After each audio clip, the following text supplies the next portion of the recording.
태극기 휘날리며 고지전, 포화 속으로.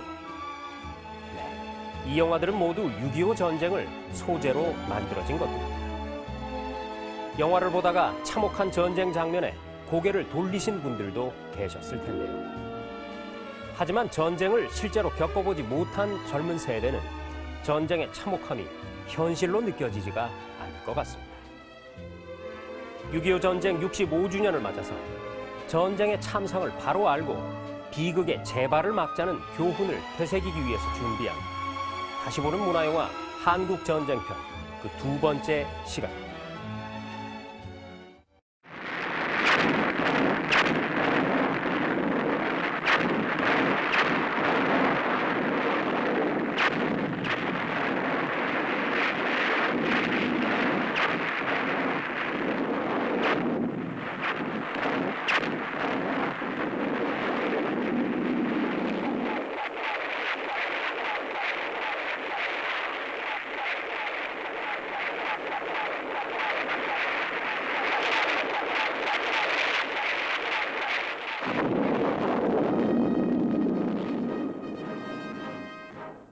9월 13일부터 밤이 새도록 포격이 계속됐고 메가더 원수도 함상에서 직접 작전을 지휘하고 있었다.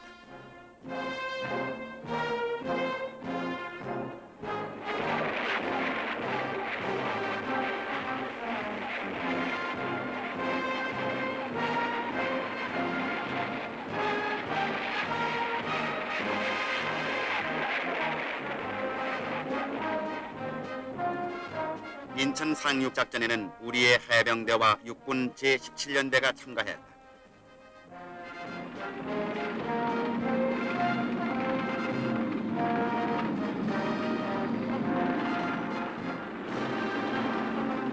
(9월 15일) 역사적인 상륙작전이 시작된다. 그날따라 유난히 흐린 날씨였다.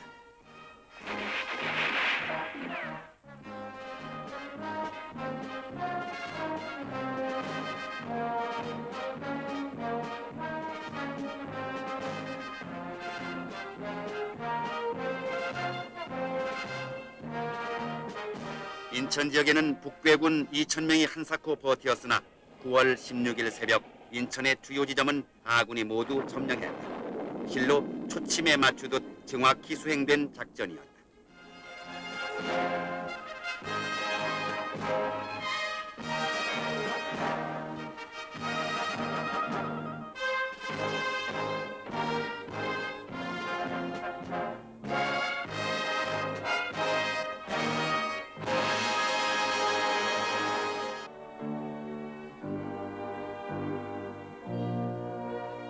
드디어 9월 27일 새벽 6시 우리 해병 용사들이 중앙청에 태극기를 걸었다.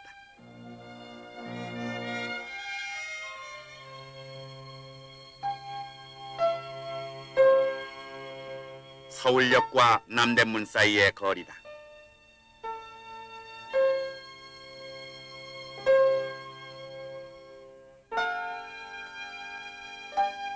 (500년) 서울을 지킨 문화의 유산도 포탄에 부서지고 말았다.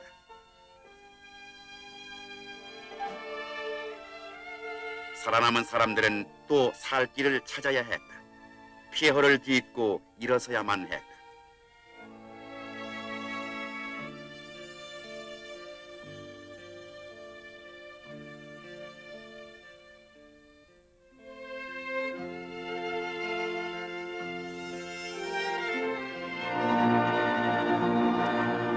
그 많은 슬픔을 딛고 우리 국군은 임진강을 건너고 잃었던 땅 태성도 되찾았다.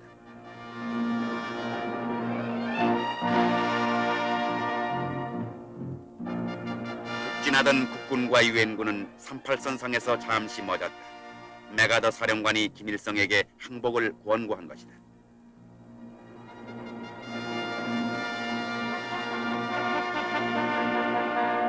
마침내 10월 1일 아군은 38선을 넘었다. 항복 권고를 들을 리 없는 김일성이었다.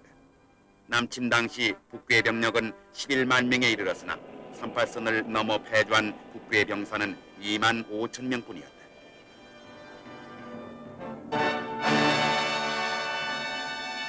북진의 연도는 태극기의 물결이었다. 북한 주민들의 환영은 감격적이었다. 실로 해방 이후 공산 독재 밑에 신음하다 5년 만에 맞는 자유의 순간이었다. 10월 18일 국군 1사단은 괴뢰 전당의 최후 발악을 무시한 채 대동강을 건너 능라도로 올라갔다. 두 손 모아 국군 입성을 환영하는 할머니.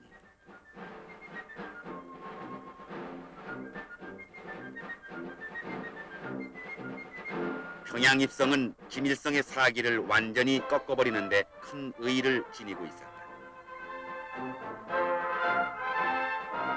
입성 이틀 만에 국군은 평양을 완전히 탈환했다.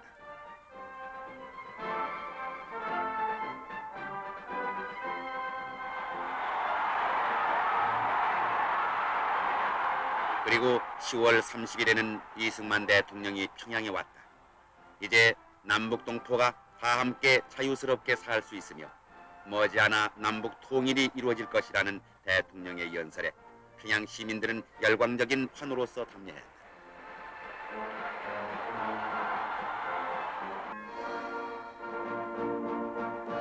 전선은 계속 북상했다.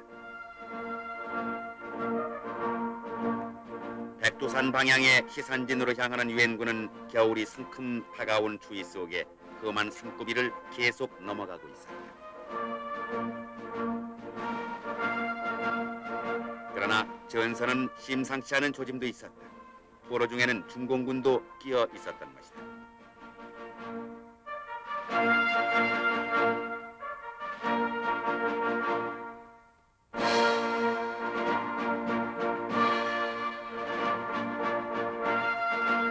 중부전선의 국군, 박천을 거쳐 국군은 추워지는 날씨에 외투를 갈아입을 틈도 없이 압록강으로 발길을 재촉했다. 신문들도 국경선에 가까워지는 전선 소식에 들떠 있었다.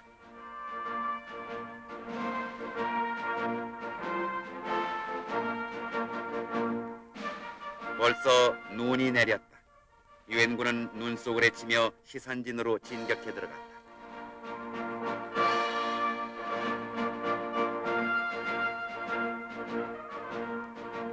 11월 21일 유엔군은 한만 국경선 압록강에 도달했다.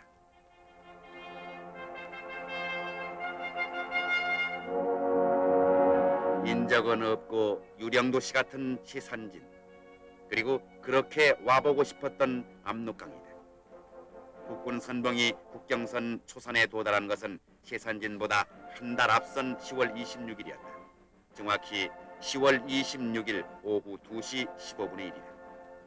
국군은 압록강물을 떠서 마시고 휘발유통에 담아서 이승만 대통령에게 보내 이 기쁨을 온 국민과 같이 나눴다. 신문도 연내로 북한에서 선거를 실시할 것이라는 추측 기사를 썼다.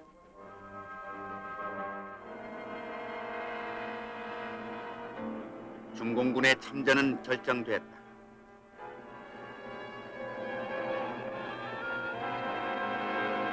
찬바람과 눈발을 무릅쓰고 중공군은 압록강 얼음판을 건너왔다.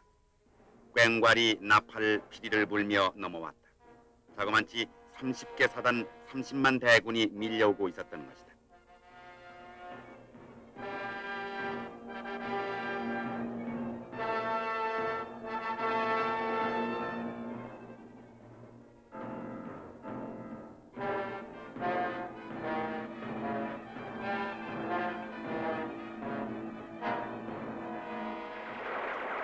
당황한 유엔군.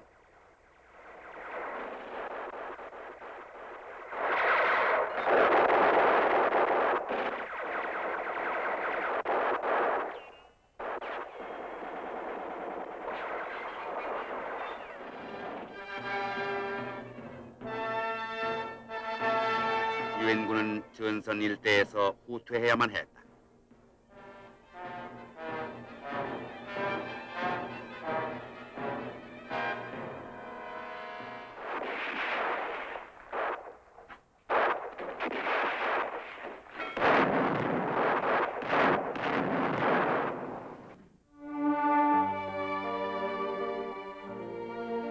중공군의 파상 공격으로 육로길이 막히자 북한 지역의 유엔군과 피난민은 흥남으로 몰렸다.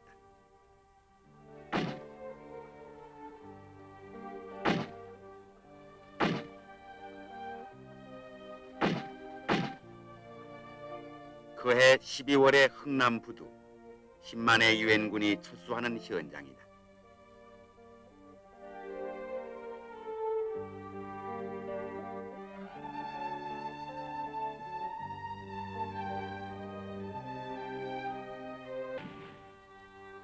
흥남 주변의 사주 방어를 받으며 피난민도 흥남 부두로 몰려들었다.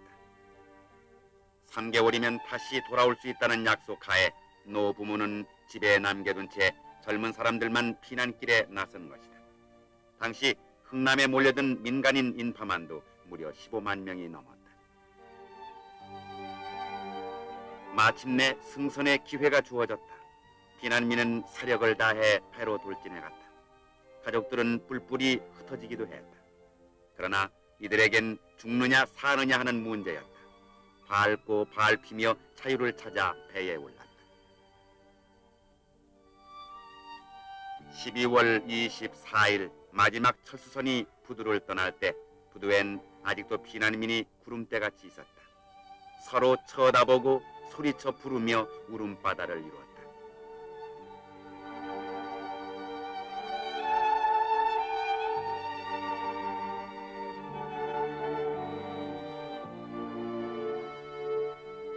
순안의 한강은 얼어붙었다.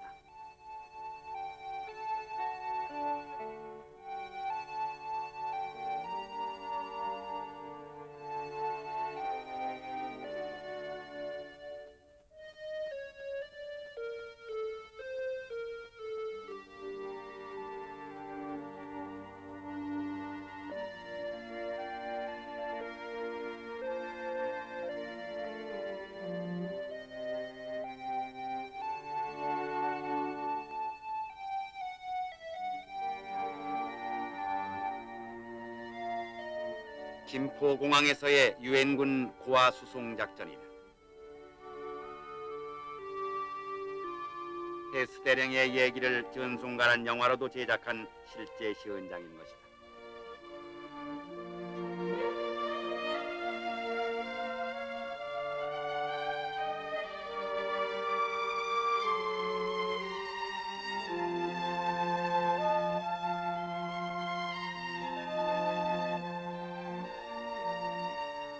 영등포역. 택차든 화차든 올라갈 수 있는 곳은 다 올라탔다.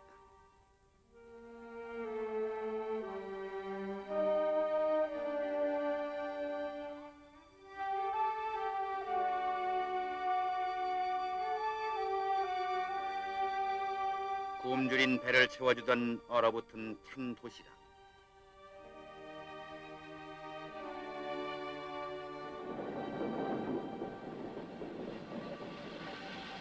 파통연기와 뿜어대는 전기에 견뎌야만 했다.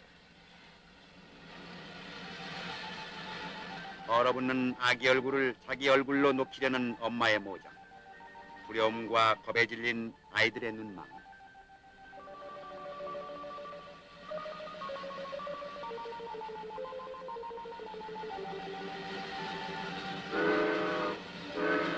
떨어질까봐 파통에 아이를 메어놓는 아버지. 파통에서 뿜어대는 전기는 얼굴에 닿자 곧 얼어붙는다. 이윽고 기차는 떠난다. 일정한 시간도 없이 기관차나 차량이 마련되는 대로 떠나는 피난 열차였다.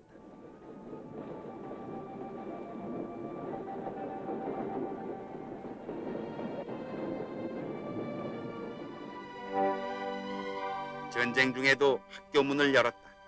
비록 뙤약변 밑에서나마 아이들은 공부를 했다.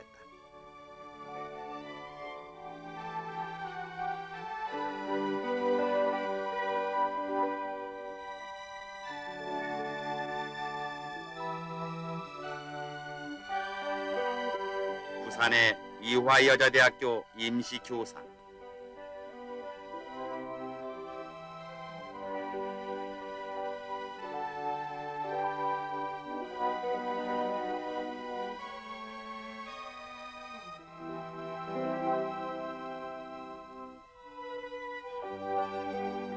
다른 대학도 문을 열었다. 내일의 조국을 위해 학생들은 배워야 했고 부모들도 끼니는 걸을 망정 자식 교육에는 정성을 다 바쳤다.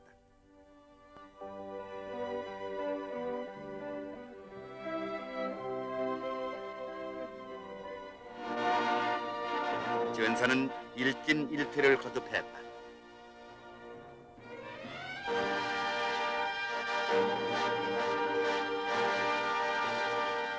메가더 원수는 중공 폭격 발언을 했고 미 트루만 대통령은 국지전을 고집하고 있었다. 결국 메가더는 51년 4월 11일자로 해임됐다.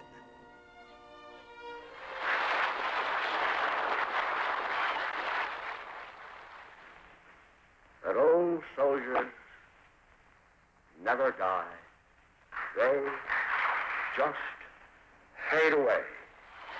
메가더는 미 의회에서 노병은 죽지 않고 오직 사라질 뿐이라는 명연설을 마치고 미국 시민들의 대대적인 환영을 받으며 군복을 벗었다.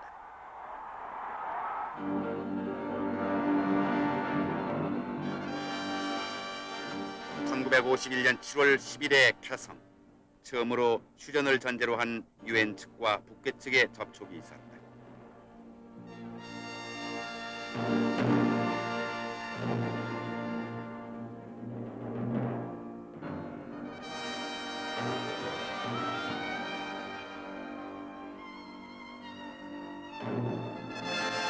당시의 유엔군 총사령관은 리찌웨이 장군이었다. 본격적인 휴전 회담. 한국 측은 백선엽 장군, 유엔 측은 조이 제독, 북괴 측 대표는 남일이었다.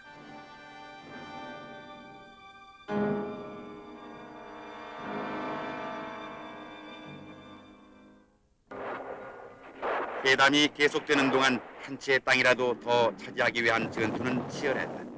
전선은 제자리 걸음에 고지 쟁탈전으로 변했다. 허트브릭, 벙커힐, 피해 능선, 번치볼 등등 사투를 다한 전투는 수없이 많았고 백마고지 전투에서는 한 차례 출격해서 60만 톤의 폭탄이 떨어지고 22만 발의 포탄 세례를 퍼부었다.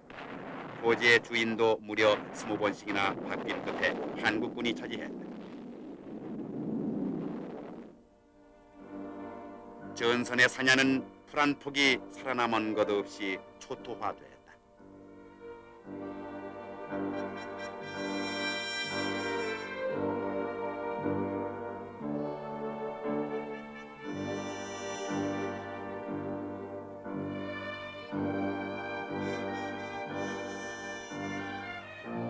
귀순하는 북괴 병사도 많았다. 유엔군이 살포한 삐라를 들고 사지를 넘었다. 1953년 7월 27일 해리슨 유엔 측 대표와 공산 측 남일 대표 간의 정전협정이 조인됐다. 2년간이나 끌다가 매듭지어진 것이다. 한국 측 대표는 협정서에 서명하지 않고 퇴장해버렸다. 휴전은 전쟁 종식을 선거 구호로 한 미국의 아이젠하워가 대통령으로 당선된 지 6개월 만에, 소련의 스탈린이 죽은 지 5개월 만에 미국, 소련 양측이 이해관계가 일치되어 이루어진 것이다. 한국인의 의사는 아랑곳 없이 이루어졌다. 여기서도 우리는 국제사회의 냉엄한 현실을 볼 수가 있다. 포로 교환. 대전 전투에서 잡힌 딘 소장도 돌아왔다.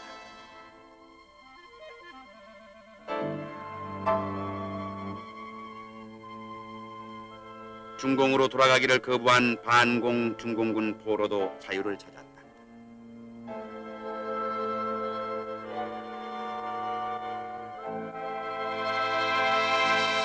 우리 국민은 이들을 거국적으로 환영했다.